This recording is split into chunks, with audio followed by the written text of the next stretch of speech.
What the? Yeah, that's finna the world up. No. He likes to act like he doesn't have money. And what we doing? Standing on business. Bro, my first diamonds came from Icebox. Okay. Christmas came early. You ever walk into a store thinking you're buying success, but walk out with something fake? Because what just happened with Icebox isn't just another rumor. It's the kind of story that makes every rapper, every athlete, and every big spender start second-guessing what they're wearing. We're talking about Icebox Diamonds Watches, the same place where artists like Drake, Lil Baby, and 21 Savage have all walked in, dropped bags, and walked out shining. Millions of dollars in jewelry, custom chains, bust-down watches, the kind of pieces that define status in hip-hop. But behind the Instagram videos, behind the diamonds, behind the smiles, there's another story. Lawsuits, accusations, missing million, and whispers that some of these pieces might not be what people think they are. And when someone like Young Thug ends up in a legal battle with the very jeweler that iced him out, you gotta ask yourself, is this business or is this a setup? Because by the end of this story, you might never look at celebrity jewelry the same way again. Everybody sees the shine, but almost nobody understands how it actually works. Icebox didn't just become one of the biggest names in jewelry by accident. Icebox Diamonds Watches built its reputation in a place where image is everything. Atlanta. Not just any part of Atlanta either, but Buckhead. That's where old money meets new money, where celebrities, athletes, and artists all move in the same circles. And Icebox positioned itself right in the middle of that world. From the outside, it looked simple. Rappers walk in, pick out chains, try on watches, laugh with the staff, and walk out iced. Cameras rolling the whole time.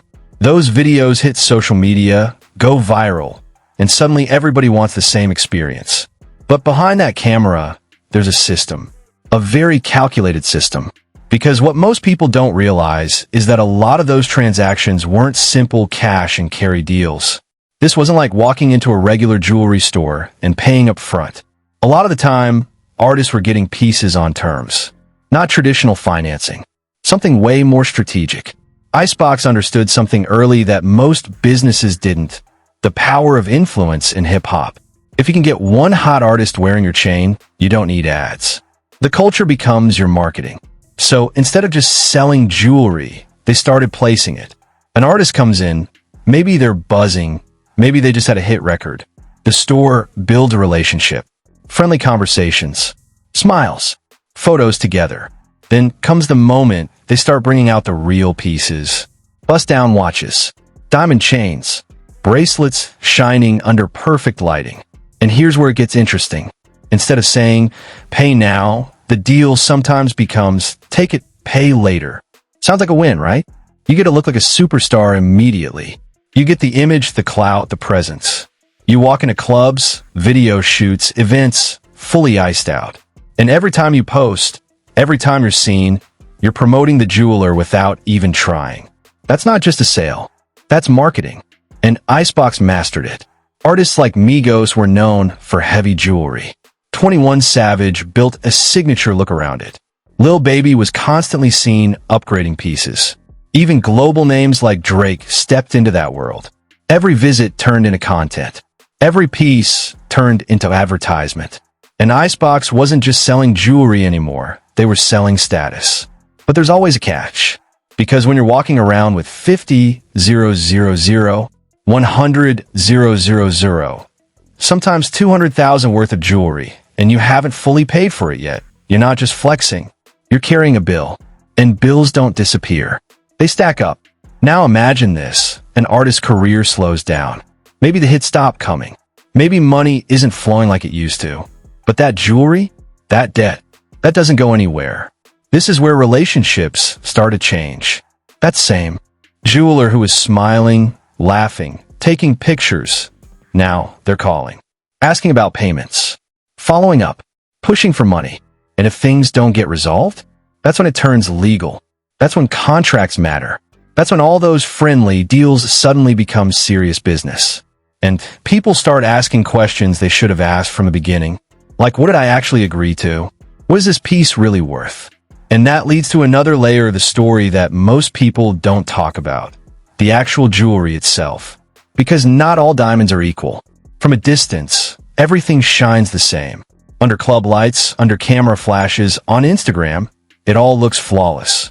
But up close, under real inspection, there's a big difference between high-quality stones and what's known in the industry as diamond chips. Diamond chips are exactly what they sound like, tiny fragments. Small pieces grouped together to create the illusion of a fully iced-out surface. Visually they hit. They sparkle. They look expensive. But their actual value? That's a different conversation. Because while a piece might be priced like premium jewelry, the materials might not match that price tag the way you'd expect. And here's the thing. Most artists aren't walking into a jewelry store with deep knowledge of gemology.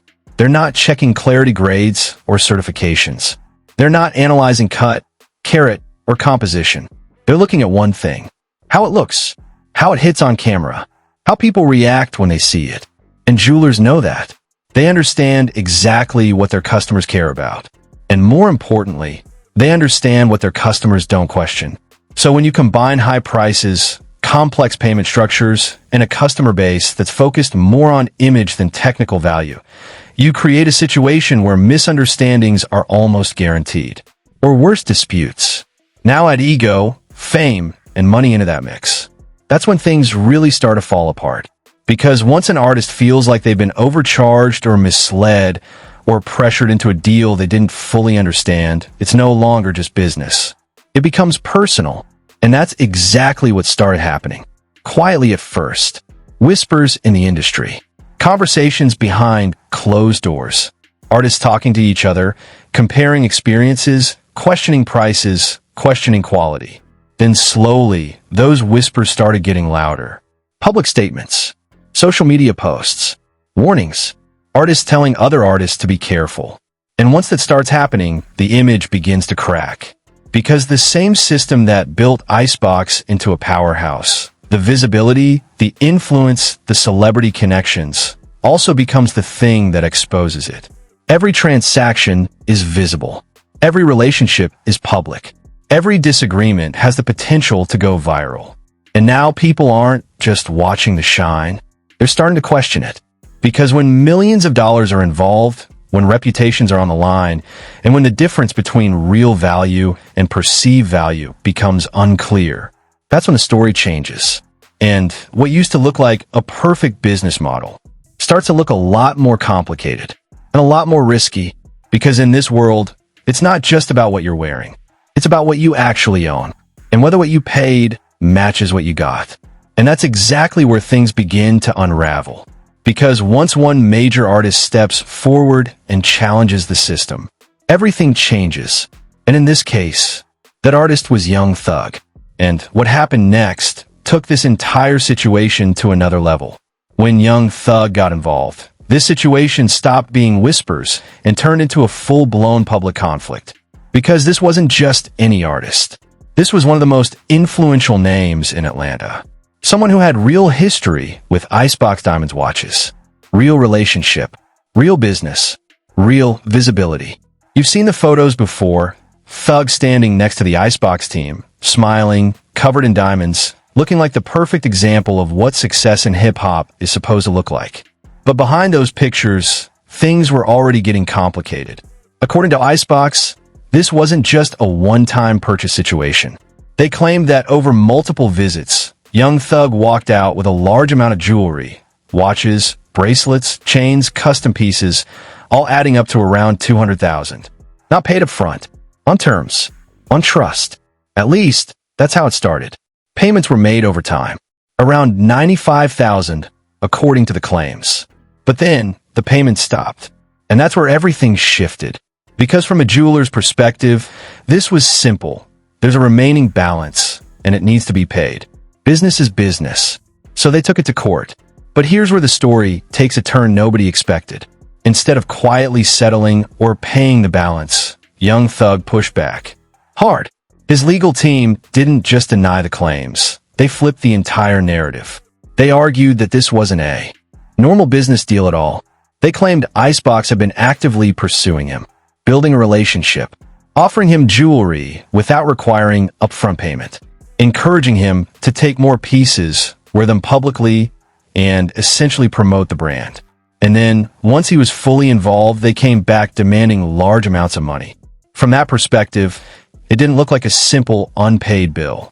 It looked like a setup. The argument was that he had been used as a marketing tool first and a customer second.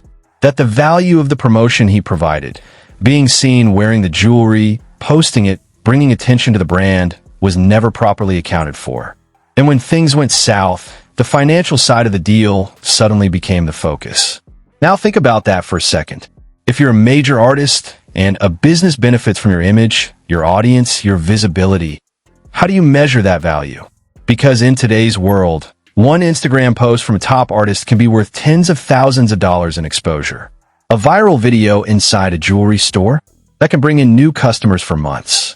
So if a jeweler is gaining that kind of promotion, is the relationship really just about selling jewelry? Or is it something more complicated? That's the question this case forced people to think about. And it didn't stop there, because right in the middle of all this, something else happened that made the situation even messier. A robbery. Not at the store. At a moment where you'd least expect it. During a video shoot involving Young Thug and Lil Baby, jewelry reportedly went missing. A significant amount. Around $150,000 worth. Now, suddenly, this isn't just about unpaid balances anymore. This is about lost merchandise.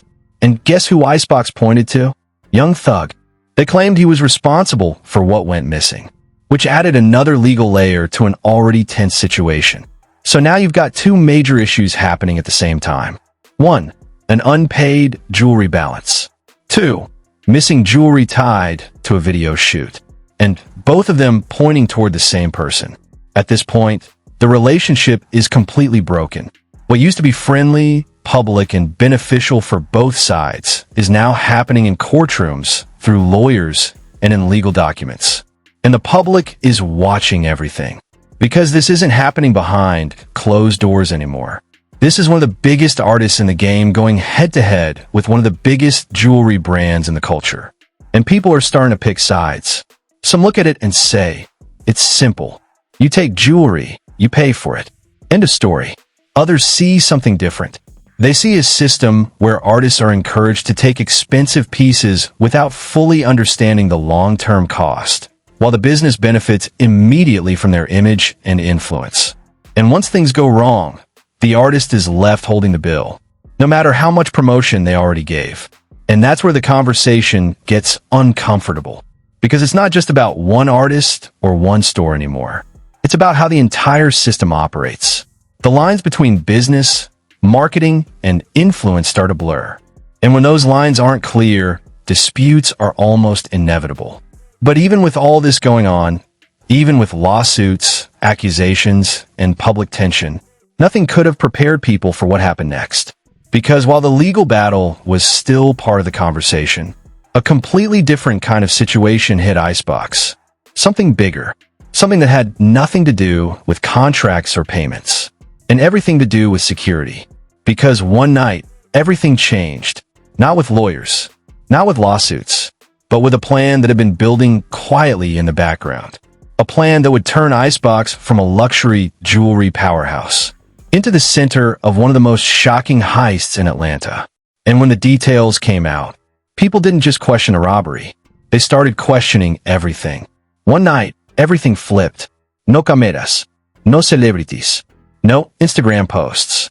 Just silence and a plan already in motion. By this point, Icebox Diamonds Watches was already under pressure. Lawsuits, public conversations, questions about business practices, it was all building in the background. But what happened next had nothing to do with contracts or courtrooms. This was something else entirely. It started on a normal evening. The store's manager, Jeff, went out to dinner with his wife. Nothing unusual, just another night in Atlanta. But they didn't know they were being watched, followed, tracked. And when they got back home, that's when everything went wrong. Armed individuals were waiting. They forced their way inside, took control of the situation immediately, and tied the couple up. This wasn't random. This wasn't rushed. This was calculated. Because they weren't there for the house. They were there for the store.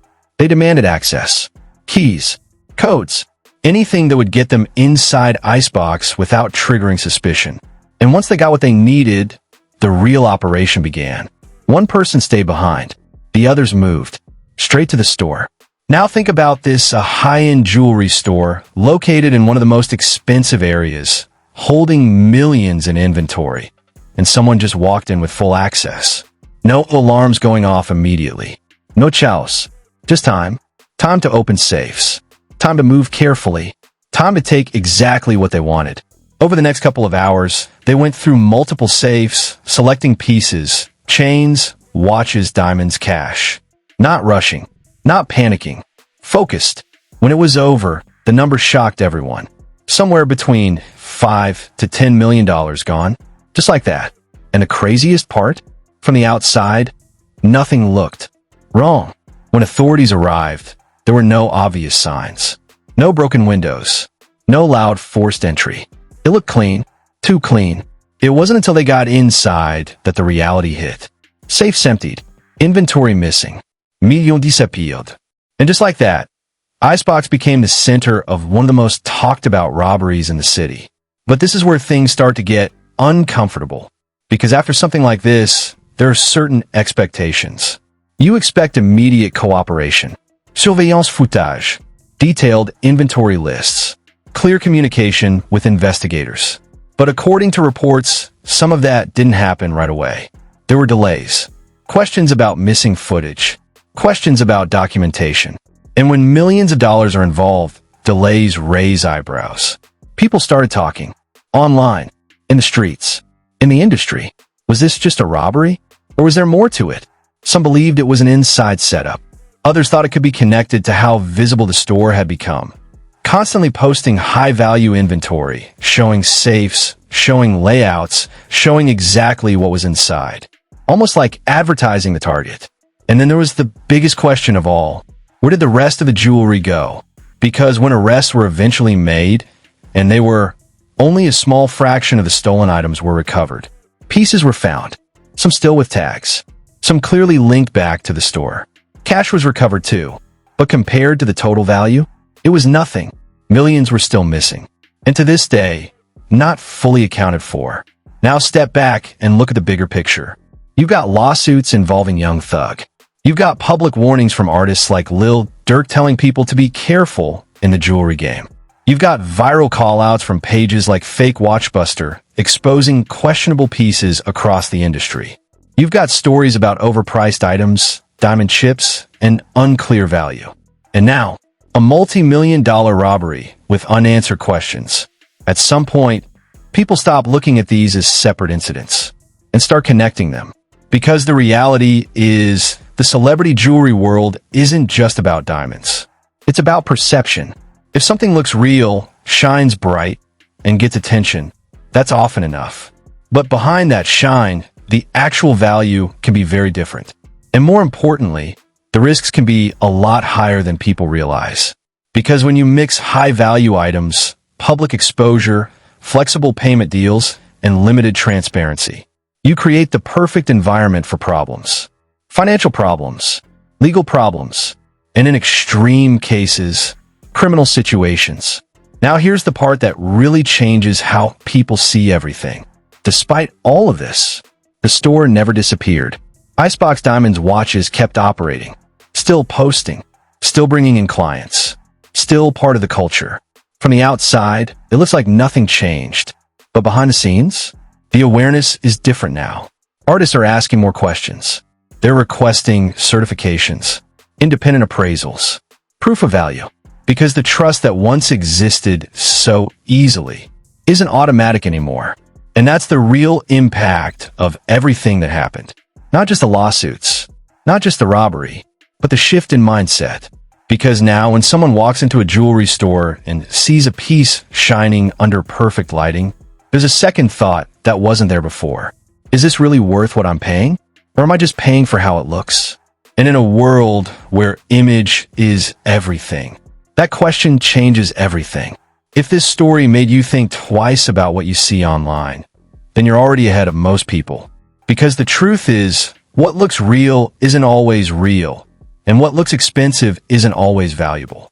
And in a world where artists like Lil Baby, 21 Savage, and even Young Thug have all been part of this conversation, you know this isn't just a small issue.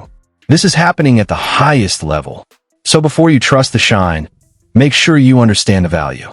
And if you want more breakdowns like this, real stories, real industry secrets, and the truth behind the headlines, make sure you hit that subscribe button right now.